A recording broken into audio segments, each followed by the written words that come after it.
చేయొద్దని చెప్పాలి. దయచేసి వీళ్ళు పసలేని వాదన చేయొద్దని చెప్పాలి.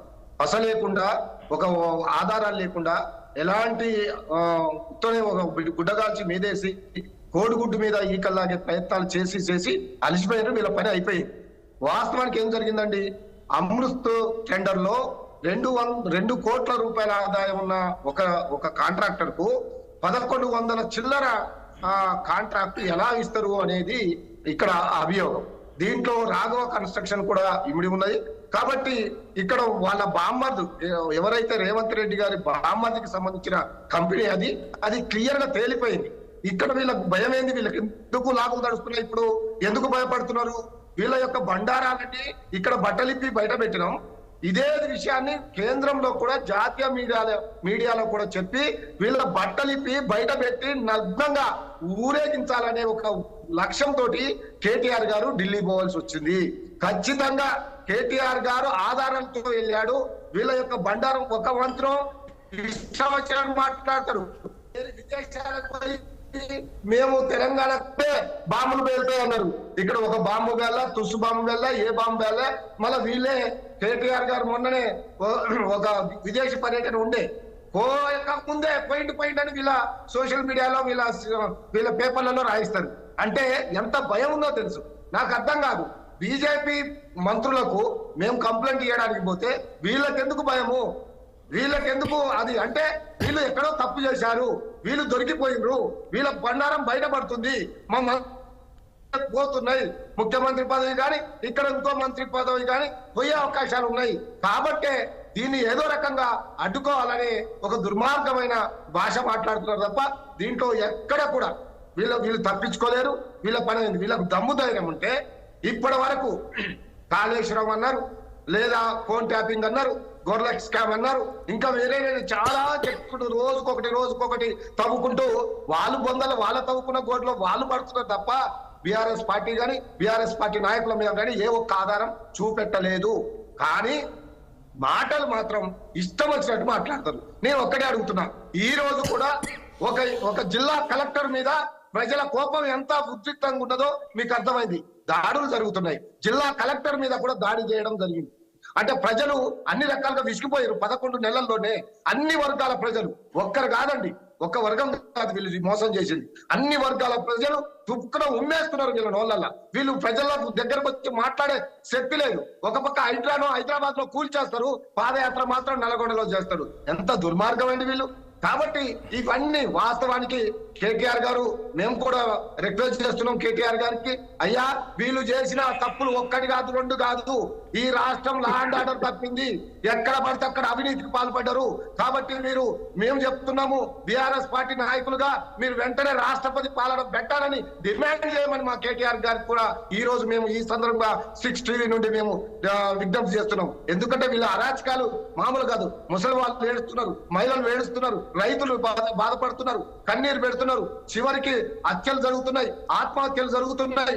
ఇవన్నీ కూడా ఈ రాష్ట్రం అధోగతి పాలైంది.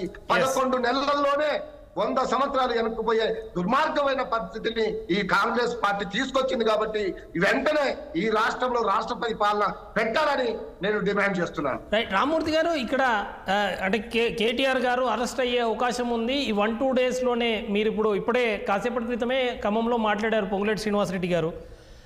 ఆయన గతంలో చెప్పిన ఒక బాంబు విషయంలో మాట్లాడితే తర్వాత కేటీఆర్ గారు దాన్ని సెటైర్ వేశారు. మరి ఏం బాంబు ఇంకా పేలలేదు, మరి నేను వెయిట్ చేస్తున్నా, నేను హైదరాబాద్లో ఉన్నా అని చెప్పేసి కమాన్ అని చెప్పి అన్నట్టుగా ఆయన ట్వీట్ చేశారు.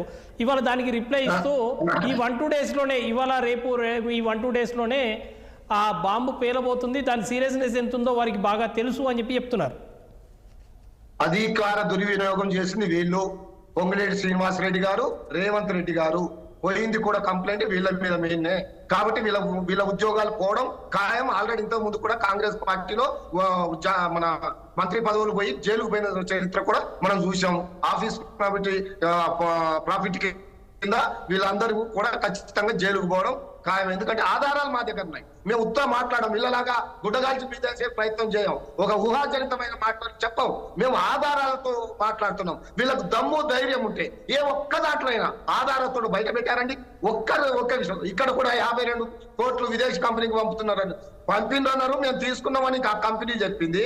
ఇక్కడ ఆ హక్కు మాకున్నది. ఇక్కడ నేను ఒక వైస్ చైర్మన్ ని, ఒక మంత్రిని, ఇక్కడ ఒక బాడీ ఉంది, అది అటానస్ బాడీ, దాన్ని అది చేయవచ్చు అని ఇక్కడ క్లియర్ గా ఉన్నది. కాబట్టి వీళ్ళకి ఎక్కడ కూడా ఏం దొరకడం లేదు. ఏం దొరకకుండా ఒక దుర్మార్గమైన కుట్రతో తప్పుడు కేసులు పెట్టి ఏదో రకంగా అరెస్టు చేయాలనే ఒక దుర్మార్గమైన కుట్ర ఉన్నది. కాబట్టి దీన్ని తీవ్రంగా ఖండిస్తున్నాం. వీళ్ళ యొక్క ఆగడాలని ఖచ్చితంగా ఒక్కొక్కటి బయట పెడతాం. ప్రజలు తిరగబడుతున్నారు. అందరూ కూడా ఇక రాష్ట్రం మొత్తం తిరగబడి వీళ్ళని మొత్తం పూకటి వేళ్లతోటి కాంగ్రెస్ ప్రభుత్వాన్ని కూలదోసేంత వరకు కూడా బీఆర్ఎస్ పార్టీ నిద్రపోదని ఈ సందర్భంగా తెలియజేస్తున్నాం. వీళ్ళ మాటలు ఒక్కటి కాదు ఎవడు పడితే వాడు, కనీసం కేసీఆర్ గారి ఖాళీ గోటికి సరిపోయినోడు కూడా కేసీఆర్ గారిని పెడతారు. కేసీఆర్ రామూర్తి గారు ఈ ఫార్ములా ఈ రేస్ గురించి మీరు చెప్పలేదు. ఆ 55 కోట్ల రూపాయలు ఎలాంటి అనుమతులు లేకుండా ఒక ప్రైవేట్ కంపెనీకి దారాదత్తం చేశారు. ఇప్పుడు ఆ కేసులోనే కేటీఆర్ గారు జైలుకు పోబోతున్నారు అని చెప్తున్నారు. దాని మీద మీరేమైనా చెప్పగలరా? అదే అక్కడ అవినీతి. అసలు అవినీతి అంటే ఏందన్నా, నీ డబ్బు గవర్నమెంట్ డబ్బులు నా అకౌంట్ లకు వచ్చిందా, లేకపోతే నేను వేరే ఒకళ్ళ అకౌంట్ పంపితే వాళ్ళు నా అకౌంట్ లకు పంపితే అక్కడ ఒకవేళ అన్యాయం జరిగితే అక్కడ నిజంగా డబ్బులు ఒక అకౌంట్ కు మారితే అప్పుడు అది తప్పు అవుతుంది. ఒక ఐఏఎస్ ఆఫీసర్లు ఉన్నారాడా, ఐఏఎస్ ఆఫీసర్ సంతకం పెట్టి ఒక హైదరాబాద్ యొక్క అభివృద్ధి కోసం, హైదరాబాద్ లో ఉన్న నిరుద్యోగుల ఉద్యోగాల కోసం, హైదరాబాద్ ప్రతిష్ట కోసం దాదాపు 1 సంవత్సరం నడిపించినందుకు 700 కోట్ల రూపాయలు ప్రాఫిట్ వస్తే ఇంకో సంవత్సరం కూడా అది 3 సంవత్సరాలు కంటిన్యూ అవుతే 1000 కోట్లు, దాదాపు 4000 కోట్లు మనం నష్టపోయినాం. దానికి కావాలని కుట్రతోటి ఏదో ఒక రకమైన దాన్ని బంద్ చేయాలని రేవంత్ రెడ్డి ప్రభుత్వం దాన్ని బంద్ చేయడం వల్ల ఈ రాష్ట్రానికి దాదాపు 4000 కోట్ల నష్టం వచ్చినందుకు రేవంత్ రెడ్డి మీద కేసు పెట్టాలి, ఈ ప్రభుత్వం మీద కేసు పెట్టాలి, వీళ్ళని అరెస్ట్ చేయాలి. ఎందుకు వీళ్ళు రేస్ కోర్సుని చేసిండ్రని ఎందుకు